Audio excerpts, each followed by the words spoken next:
असलामुअलैकुम दोस्तों ये वीडियो दोबारा अपलोड करने का सिर्फ अपना यही मकसद है कि अक्सर मैं इस तरह दी ज़मीन इस तरह के रकबे इस लोकेशन वाले मौके मैं अपने चैनल ते अपलोड करना जो वो ज़मीन और रकबा सेल हो जाता है तो फिर लोग मैसेज करते हैं कॉल करते हैं कमेंट करते हैं कि भाई अब्दुल वाहिद जी फलां तुसी ज़मीन विखाई सानू तुसी वो ज़मीन लैके दो।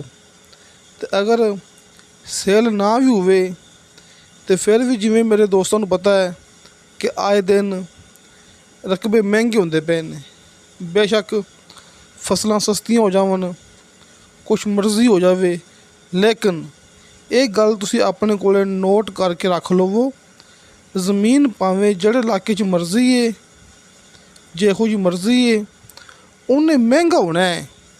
जिमें जिमें ये दिन गुजरते पे ने ये वक्त गुजरता पिया है ना यह नहीं कि फसल सस्ती हो गई होना है तो हुण ज़मीन सस्ती हो जानी है।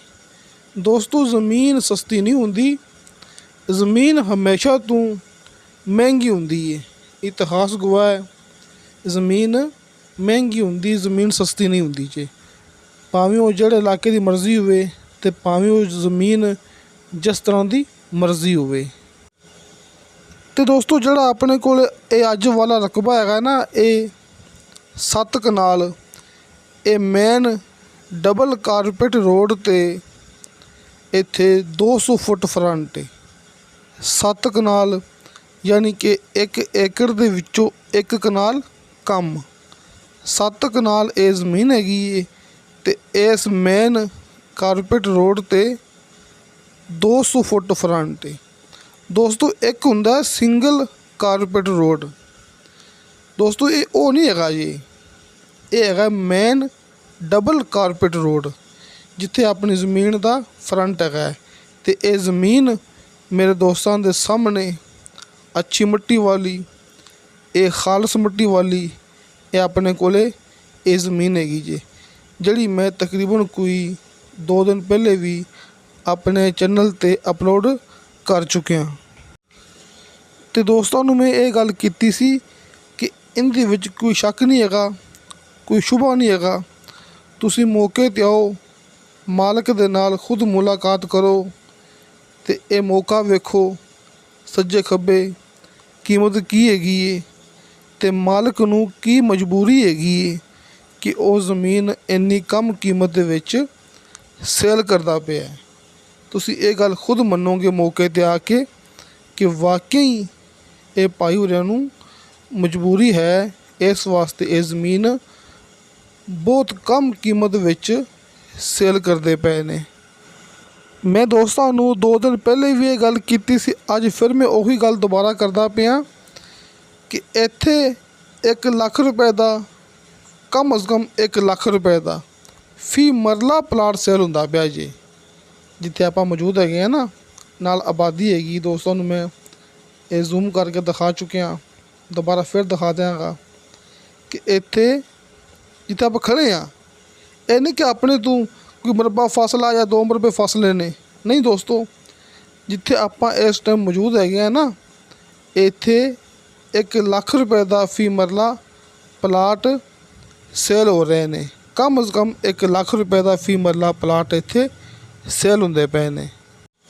तो अगर ये मेरी गल सच्ची है कि वाकई इत्थे नाल बिल्कुल नाल जिथे आबादी हैगी है इत्थे 1 लाख रुपए का फी मरला आ वेखो सामने और सामने आबादी हैगी ना यानी कि 2-3 एकड़ के फासले ते अगर गल हकीकत है कि 1 लाख रुपए का फी मरला इत्थे प्लाट सेल हो रहे हैं तो फिर तुसी दोस्त खुद इस गल का लगा लो अंदाज़ा जिमें कि मेरे भरावां नूं पता है कि 20 मरले की 1 कनाल बनती है 20 मरले की 1 कनाल बनती है तो जाहिर है कि फिर 1 कनाल की कीमत बन गई 20 लाख रुपया। दोस्तों अगर इत्थे 1 लाख रुपए का फी मरला प्लाट सेल होंदा पिया ना अपनी ज़मीन के इंतहाई नाल फिर जाहिर है कि 1 कनाल बन गई 20 लाख रुपए की ਦੋਸਤੋ ਕਿੱਥੇ 1 ਲੱਖ ਰੁਪਇਆ ਫੀ ਮਰਲੇ ਦੇ ਹਿਸਾਬ ਨਾਲ ਕਨਾਲ ਦੀ ਕੀਮਤ 20 ਲੱਖ ਬਣਦੀ ਪਈ ਏ। ਤੇ ਇਹ ਵੇਖੋ ਕਿ ਇਹ 7 ਕਨਾਲ ਜ਼ਮੀਨ ਹੈ ਤੇ 7 ਕਨਾਲ ਜ਼ਮੀਨ, ਜਿਵੇਂ ਕਿ ਮੈਂ ਪਰਸੋਂ ਗੱਲ ਕੀਤੀ ਸੀ ਨਾ ਕਿ ਮੁਕੰਮਲ ਜ਼ਮੀਨ ਦੀ ਫਾਈਨਲ ਡਿਮਾਂਡ ਹੈ 40 ਲੱਖ ਰੁਪਇਆ। ਹਾਲਾਂਕਿ 1 ਲੱਖ ਰੁਪਏ ਦਾ ਫੀ ਮਰਲਾ ਪਲਾਟ ਸੇਲ ਹੋਵੇ ਨਾ ਤੇ ਇਹ 40 ਲੱਖ ਰੁਪਇਆ ਸਿਰਫ 2 ਕਨਾਲ ਜ਼ਮੀਨ ਦਾ ਬਣਦਾ ਪਿਆ, ਲੇਕਿਨ ਇਹ 7 ਕਨਾਲ ਜ਼ਮੀਨ ਆਪਾਂ ਨੂੰ ਬਣਦੀ ਪਈ ਏ 40 ਲੱਖ ਰੁਪਇਆ। ਕਿੱਥੇ 40 ਲੱਖ ਦੇ ਸਿਰਫ 2 ਕਨਾਲ ਬਣਦੇ ਪਏ ਨੇ, ਲੇਕਿਨ ਇੱਥੇ ਆਪਾਂ ਨੂੰ 40 ਲੱਖ ਦੀ ਮੁਕੰਮਲ 7 ਕਨਾਲ ਜ਼ਮੀਨ ਮਿਲਦੀ ਪਈ ਏ। ਤੇ ਹੁਣ ਕਈ ਦੋਸਤ ਸੋਚਣਗੇ ਕਿ ਸ਼ਾਇਦ ਇਸ ਤਰ੍ਹਾਂ ਨਾ ਹੋਵੇ, ਸ਼ਾਇਦ ਅਬਦੁਲ ਵਾਹਿਦ ਦੀ ਗੱਲ ਝੂਠ ਹੋਵੇ। ਨਹੀਂ ਦੋਸਤੋ, ਹਾਜੀ ਅਰਫਾਨ ਅਬਾਸ ਸਾਹਿਬ ਦੇ ਦੋਵੇਂ ਨੰਬਰ ਤੁਹਾਡੇ ਸਾਹਮਣੇ ਹੈਗੇ ਨੇ। ਨੰਬਰ ਉੱਪਰ ਵਾਲਾ ਕਾਲ ਐਂਡ WhatsApp ਤੇ ਨੰਬਰ ਨੀਚੇ ਵਾਲਾ ਕਾਲ ਤੇ ਮੇਰਾ WhatsApp ਨੰਬਰ ਲੱਗਿਆ ਹੁੰਦਾ ਹੈ ਹਰ ਮੂਵੀ ਦੀ ਡਿਸਕ੍ਰਿਪਸ਼ਨ ਦੇ ਵਿੱਚ। ਦੋਸਤੋ ਮੈਂ ਹਰ ਮੂਵੀ ਦੇ ਵਿੱਚ ਇਹ ਗੱਲ ਬਾਰ-ਬਾਰ ਕਰਦਾ ਹੁੰਦਾ ਕਿ ਹਰ ਮੂਵੀ ਦੀ ਡਿਸਕ੍ਰਿਪਸ਼ਨ ਦੇ ਵਿੱਚ ਮੇਰਾ WhatsApp ਨੰਬਰ ਲੱਗਿਆ ਹੁੰਦਾ ਹੈ। ਤੁਸੀਂ ਵਾਇਸ ਮੈਸੇਜ ਕਰੋਗੇ, ਚੈਟ ਕਰੋਗੇ, ਤੁਹਾਨੂੰ ਫੌਰਨ ਉਹਦੀ ਰਿਪਲਾਈ ਮਿਲੇਗੀ। ਤੁਸੀਂ ਆਪਣੇ ਨਾਲ ਰਾਬਤਾ ਕਰੋ, ਮੌਕੇ 'ਤੇ ਆਓ, ਜ਼ਮੀਨ ਦਾ ਕਰੋ ਵਿਜ਼ਿਟ ਤੇ ਮਾਲਕ ਦੇ ਨਾਲ ਮੁਲਾਕਾਤ ਕਰੋ ਤੇ ਆਸ-ਪਾਸ ਮਾਲੂਮਾਤ ਕਰੋ ਇੱਥੇ ਜ਼ਮੀਨ ਦੀ ਕੀਮਤ ਕੀ ਚੱਲਦੀ ਪਈ ਹੈ। ਦੋਸਤੋ ਬਹਰਹਾਲ 100 ਗੱਲਾਂ ਦੀ ਇੱਕੋ ਗੱਲ, ਮੇਰਾ ਗੱਲ ਕਰਨ ਦਾ ਮਕਸਦ ਇਹ, ਅਗਰ ਕਿਸੇ ਮੇਰੇ ਦੋਸਤ, ਕਿਸੇ ਮੇਰੇ ਭਰਾ ਨੇ ਇਸ ਤਰ੍ਹਾਂ ਦੀ ਜ਼ਮੀਨ ਲੈਣੀ ਹੈ, ਯਾਨੀ ਕਿ ਇਸ ਤਰ੍ਹਾਂ ਦੀ ਜ਼ਮੀਨ ਦੀ ਜ਼ਰੂਰਤ ਹੈ, ਤੇ ਫਿਰ ਆਪਾਂ ਨੂੰ ਬੇਧੜਕ ਹੋ ਕੇ, ਬੇਖੌਫ ਹੋ ਕੇ ਇਹ ਜ਼ਮੀਨ ਲੈ ਲੈਣੀ ਚਾਹੀਦੀ ਹੈ, ਕਿਉਂਕਿ ਇਹ ਇੱਕ ਗੋਲਡਨ ਚਾਂਸ ਜਿਹੜਾ ਅੱਜ ਆਪਾਂ ਨੂੰ ਮਿਲਦਾ ਪਿਆ ਜੇ। ਯਾਨੀ ਕਿ ਜਿਹੜੇ ਮੇਰੇ ਦੋਸਤ ਕਹਿੰਦੇ ਨੇ ਕਿ ਜ਼ਮੀਨ ਐਸੀ ਹੋਵੇ ਜਿੱਥੇ ਆਪਣਾ ਹਰ ਨਿਜ਼ਾਮ ਚੱਲੇ, ਕਿ ਜ਼ਰਾਅਤ ਵਾਸਤੇ ਵੀ, ਫਾਰਮ ਹਾਊਸ ਵਾਸਤੇ ਵੀ, ਤੇ ਖ਼ਾਸ ਤੌਰ 'ਤੇ ਪੈਟਰੋਲ ਪੰਪ ਤੇ ਪਲਾਟ ਦੀ ਕਟਿੰਗ ਵਾਸਤੇ, ਯਾਨੀ ਕਿ ਕਲੋਨੀ ਵਾਸਤੇ ਪਲਾਟ ਕੱਟ ਕੇ ਸੇਲ ਕਰਨੇ ਹੋਣ ਮਰਲਿਆਂ ਦੇ ਵਿੱਚ, ਜਾਂ ਫਿਰ ਪੈਟਰੋਲ ਪੰਪ, ਆਪਣੀ ਕੋਈ ਫੈਕਟਰੀ ਵਗੈਰਾ, ਕਿ ਜੋ ਚਾਹੋ ਤੁਸੀਂ ਇੱਥੇ ਆਪਣਾ ਨਿਜ਼ਾਮ ਚਲਾ ਸਕਦੇ ਜੀ। ਯਾਨੀ ਕਿ ਇਹ ਜ਼ਮੀਨ ਹੈ ਹਰ ਮਕਸਦ ਲਈ, ਤੁਸੀਂ ਇੱਥੇ ਆਪਣਾ ਕੋਈ ਵੀ ਮਕਸਦ ਪੂਰਾ ਕਰ ਸਕਦੇ ਜੀ। ਯਾਨੀ ਕਿ ਅਗਰ ਤੁਹਾਡੇ ਵਿੱਚੋਂ ਮੇਰਾ ਕੋਈ ਐਸਾ ਦੋਸਤ ਆਪਣੀ ਇਹ ਵੀਡੀਓ ਇਹ ਦੇਖ ਰਿਹਾ ਹੈ ਜਿਹਨੂੰ ਇਸ ਤਰ੍ਹਾਂ ਦੀ ਜ਼ਮੀਨ ਦੀ ਹੈ ਜ਼ਰੂਰਤ, ਜਿਹੜੀ ਕਿ ਕਮਰਸ਼ੀਅਲ ਵੀ ਹੋਵੇ, ਜ਼ਰਈ ਵੀ ਹੋਵੇ, ਰਿਹਾਇਸ਼ੀ ਵੀ ਹੋਵੇ, ਯਾਨੀ ਕਿ ਹਰ ਮਕਸਦ ਲਈ ਇੱਕ ਕਾਮਯਾਬ ਰਕਬਾ ਹੋਵੇ, ਤੇ ਮੇਰਾ ਇਹੀ ਮਸ਼ਵਰਾ ਹੋਵੇਗਾ ਉਸ ਮੇਰੇ ਭਰਾ ਨੂੰ ਬਿਨਾਂ ਸੋਚੇ ਸਮਝੇ ਇਹ ਜ਼ਮੀਨ ਖਰੀਦ ਲੈਣੀ ਚਾਹੀਦੀ ਹੈ। ਤੁਸੀਂ ਮੌਕੇ 'ਤੇ ਆਓ, ਮੈਂ ਬਾਰ-ਬਾਰ ਗੱਲ ਕਰਦਾ ਪਿਆ, ਤੁਸੀਂ ਇਨਸ਼ਾਅੱਲਾ ਖੁਦ ਮੌਕੇ 'ਤੇ ਆ ਕੇ ਹੈਰਾਨ ਹੋ ਜਾਓਗੇ ਕਿ ਆਸ-ਪਾਸ ਕੀਮਤ ਕੀ ਹੈਗੀ ਹੈ ਤੇ ਆਪਣੀ ਕੀਮਤ ਕਿੰਨੀ ਘੱਟ ਹੈਗੀ ਹੈ, ਕਿ ਮਾਲਕ ਨੂੰ ਕੀ ਮਜਬੂਰੀ ਹੈਗੀ ਹੈ। ਦੋਸਤੋ ਪਲਾਟ ਵੀ ਕਲੀਅਰ ਹੈਗਾ ਜੀ, ਆ ਵੇਖੋ ਨਾ ਸਾਹਮਣੇ ਆਬਾਦੀ ਮੈਂ ਬਾਰ-ਬਾਰ ਦਿਖਾਉਂਦਾ ਪਿਆ ਜ਼ੂਮ ਕਰਕੇ ਹੈ।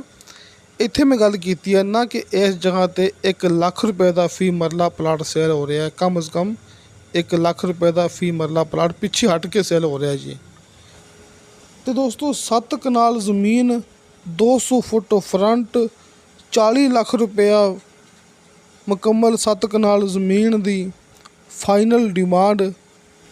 ਤਹਿਸੀਲੋ ਜ਼ਿਲ੍ਹਾ ਚਕਵਾਲ ਦਾ ਇਲਾਕਾ, ਚਕਵਾਲ ਡਬਲ ਮੇਨ ਰੋਡ ਤੋਂ ਸਿਰਫ 4 ਕਿਲੋਮੀਟਰ ਫਾਸਲਾ, ਤੇ ਸਭ ਤੋਂ ਵੱਡੀ ਗੱਲ ਮੇਨ ਸ਼ਹਿਰ ਤੋਂ ਵੀ ਸਿਰਫ 4 ਕਿਲੋਮੀਟਰ ਫਾਸਲਾ।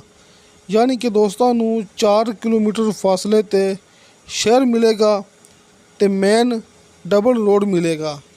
ਜਿਹੜਾ ਇਹ ਰੋਡ ਹੈਗਾ ਜਿੱਥੇ ਆਪਣੀ ਜ਼ਮੀਨ ਦਾ ਫਰੰਟ ਹੈਗਾ 200 ਫੁੱਟ, ਇਹ ਡਬਲ ਮੇਨ ਕਾਰਪੇਟ ਰੋਡ ਹੈਗਾ ਜੀ। ਤੇ ਦੋਸਤੋ ਵੇਖ ਰਹੇ ਸੋ ਤੁਸੀਂ ਆਪਣਾ YouTube ਚੈਨਲ ਪਾਕ ਪੰਜਾਬ ਟੀਵੀ ਤੇ ਮੈਂ ਤੁਹਾਡਾ ਦੋਸਤ ਅਬਦੁਲ ਵਾਹਿਦ। ਇਨਸ਼ਾ ਅੱਲਾਹ ਤਾਲਾ ਬਸ਼ਰਤੇ ਜ਼ਿੰਦਗੀ ਬਾ ਫਜ਼ਲੇ ਖੁਦਾ ਮਿਲਾਂਗੇ ਅਗਲੀ ਵੀਡੀਓ ਤੇ।